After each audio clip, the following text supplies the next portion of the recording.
चेहरे की चमक बता रही है कि तिरंगा हिंद देश का प्यारा झंडा ऊंचा सदा रहेगा। आसमान में लहराए, झंडा सागर में फहराए। और हमारे देश के जांबाजों ने फिर एक नया इतिहास लिखने का काम किया है।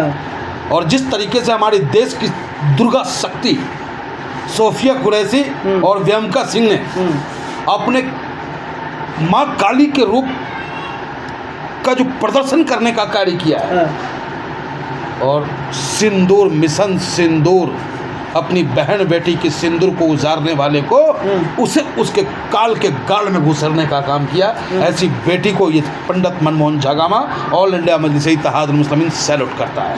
ओवैसी साहब की भी खूब चर्चा हो रही है कि तिरंगा लगा रखा है, जय हिंद बोल रहे हैं, भारत माता की जय बोल रहे हैं। देखिए, उनकी भी तारीफ हो रही है। देखिए, आप मेरी तारीफ करो या मुझे गाली दो, उससे हम पे कोई फर्क नहीं पड़ता है। आप एक पत्रकार हो, अभी कैमरा चला रहे हो, आप एक पत्रकार हो जी। लेकिन पत्रकार के साथ साथ आप किसी के बेटे भी हो ना, किसी के पति भी हो, किसी का भाई भी हो आप। उसी तरीके से हम राजनीतिक दल, हम अपने लोगों की लड़ाई न लड़े तो नामर्द। जिसकी मैं राजनीति करता हूं, अगर उस पर जुल्म होगा तो उसकी लड़ाई को मैं लड़ूंगा। मैं फर्जी सेकुलर पार्टियां नहीं हूं कि सिर्फ वोट के दिन उसको सहलाएंगे और उसके बाद उसकी लड़ाई को नहीं लड़ेंगे। और जब बात देश की आएगी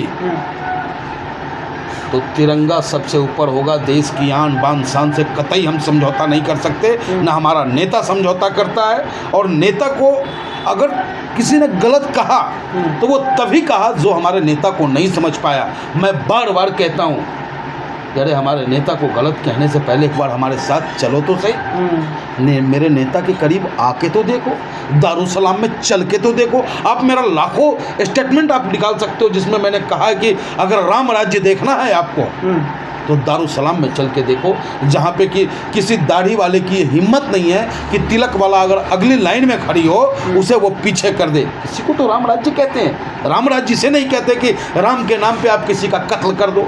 राम राज्य इसे नहीं कहते कि हम हिंदू हैं और ये फलानी जाति का है, उसका लिंचिंग कर दो। ये राम राज्य नहीं है। राम राज्य तो ये है कि भाई सबको पीसफुली रहने का अधिकार है। और हमारे नेता ने तो इस्लाम का बड़ा अच्छा परिभाषा दिया। हमारे नेता ने कहा कि कुरान ये कहता है कि जमी पे रहने वाले, इस जमी के लोगों को तकलीफ ना पहुंचाए, ये संदेश मेरा कुरान देता है। कुरान ये संदेश नहीं देता कि जो मुसलमान नहीं है उसको मारो।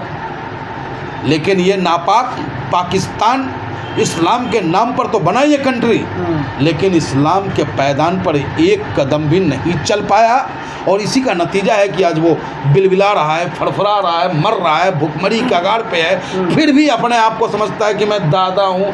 चूहा को भी अगर बिल्ली पकड़ता है ना तो कई बार आप देखेंगे कि चूहा पलट करके उसको काटने का प्रयास करता है। तो वही हालत पाकिस्तान की है। हमारा धर्म संविधान है, हमारा धर्म देश है, हमारा धर्म तिरंगा है, हमारा धर्म जो है कर्तव्य है, कर्म है। और हमने बता दिया उसे कि हम माँ भारती के सपूत हैं। माँ भारती जब पुकारता है तो हिंदुस्तान का एक बच्चा भी जो है ना फौलाद बन जाता है और दुश्मनों को करारा जवाब देता है। सबसे ज़्यादा चर्चा जो हो रही है वो सोफिया कुरैशी जो कर्नल है उनकी हो रही है। उनकी छवि को आपने कैसे देखा और भारत के इस नेतृत्व को कैसे देखा, जहाँ दो बहनें कह लीजिए, यही एक हिंदुस्तान की खूबसूरती है।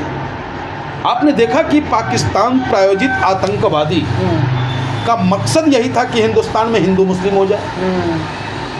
मकसद तो यही था। और आज भी कुछ कट्टरपंथी अंधभक्त हैं हमारे हिंदुस्तान में जो इस तरीके के कृत्य को करने का प्रयास कर रहे हैं। इलाहाबाद में अभी प्रयागराज में एक घटना घटी है जो ये कह करके कि ये पाकिस्तान का झंडा, फलाने का झंडा, और वो सऊदीया का झंडा था जो हमारा मित्र देश है, उस पर पाँव रखा, उस बताया जाता है उस पर कलमा लिखा हुआ था।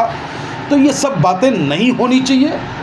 हम किसी धर्म के विरोधी नहीं हैं, किसी जाति के विरोधी नहीं हैं। हम तो गलत के विरोधी हैं। आतंकवादी चाहे वो हिंदुस्तान में हो, अलगाववादी हिंदुस्तान में हो, या पाकिस्तान के किसी बिल में छुपा हो, वहाँ खदेड़ करके उसे मारने का काम करें। पीओके हमारा था, है और रहेगा, और ये तय करेगा हमारा जांबाज फौजी। इस जंग का रिजल्ट यही आना चाहिए कि पीओके हमारा हो। और जैसे इसको कब नहीं हमने मारा, कब इसे नहीं पीटा, इतना बेशर्म है ये।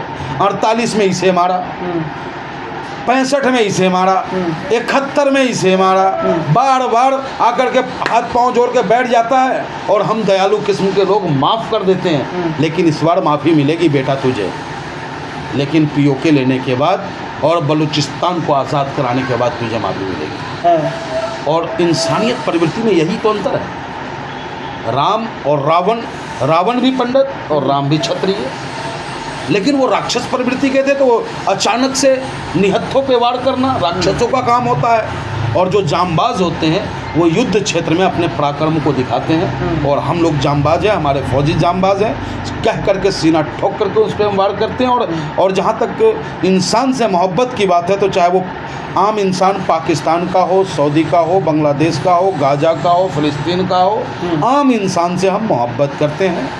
आतंकियों से नफरत करते हैं, तानाशाहों से हम नफरत करते हैं। इनके चक्कर में जो है ना सारा खेल खेल रहा है। हम तो अभी भी यही कहेंगे कि देखो भैया, देश अभी बहुत ही खतरनाक मुहाने पे खड़ी है।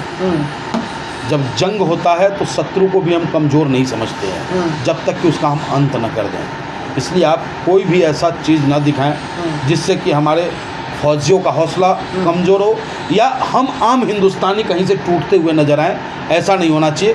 देखते हो आपके चेहरे पे चमक, पाकिस्तान के किसी भी नागरिक पे ये चमक दिखा दो, हमें घुमाओ कैमरा, तो हमें आत्मविश्वास है, हमें अपनी भुजाओं में विश्वास है कि हम उसे करारा जवाब दे रहे हैं, देंगे और पीओके को लेंगे। और दिल किया तो लाहौर में भी जाके नाश्ता करेंगे। तो यही खूबसूरती है हमारे देश की कि अब आप देखो ना, बाबा साहब भीमराव अंबेडकर जब संविधान हमें दे रहे थे, छोटे छोटे राज्यों में, प्रांतों में हम बटे हुए थे। देश की आज़ादी के बाद भी लगभग 100 स्टेटें जो है हम शामिल नहीं हो रहा था। लेकिन सरदार वल्लभ भाई पटेल ने संविधान की ताकत से उन्हें खुद में शामिल किया। अनेक भाषा, अनेक संप्रदाय, अनेक धर्म, हर किलोमीटर पे भाषा बदल जाता हो, उसके बावजूद जब बात हिंदुस्तान की आता हो तो सरहद पे मरने वाला ना कोई मराठी है, ना कोई मद्रासी है, ना कोई बिहारी है, ना कोई बंगाली है, ना कोई पंजाबी है, सिर्फ एक हिंदुस्तानी है। तो ये खूबसूरती हमारे संविधान की है। तेज प्रताप यादव वो कह रहे हैं कि हमने भी ट्रेनिंग ले रखी है, हम भी युद्ध में जाना चाहते हैं और सोशल मीडिया पे बाकायदा अपने लोगों को तैयार कर रहे हैं। आपकी ये नहीं, अच्छा लगा हमें, बहुत अच्छा लगा।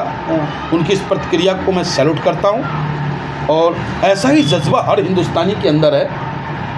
हम भी चाहते हैं कि अगर देश को ज़रूरत पड़े तो मैं अपने खून का एक एक बूंद देश के लिए कुर्बान कर दूँ। तो तेजस्वी जी के इस दिमाग को, इस डिमांड का मैं अभिनंदन करता हूँ। और देश का बच्चा तेजस्वी जी की, तेज प्रताप की तरह ही अपने देश के लिए कुर्बान होने को तैयार है। लास्ट में क्या कहेंगे पाकिस्तान को? समझ जाओ, अब भी टाइम है, क्या चेतावनी, क्या बोलेंगे? धुआं धुआं धुआं कर देंगे, इतना बम मारेंगे कि जो बचेगा ना, नहीं कहना चाहते हैं लेकिन लाहौर में मुजरा करवाएंगे, समझे ना।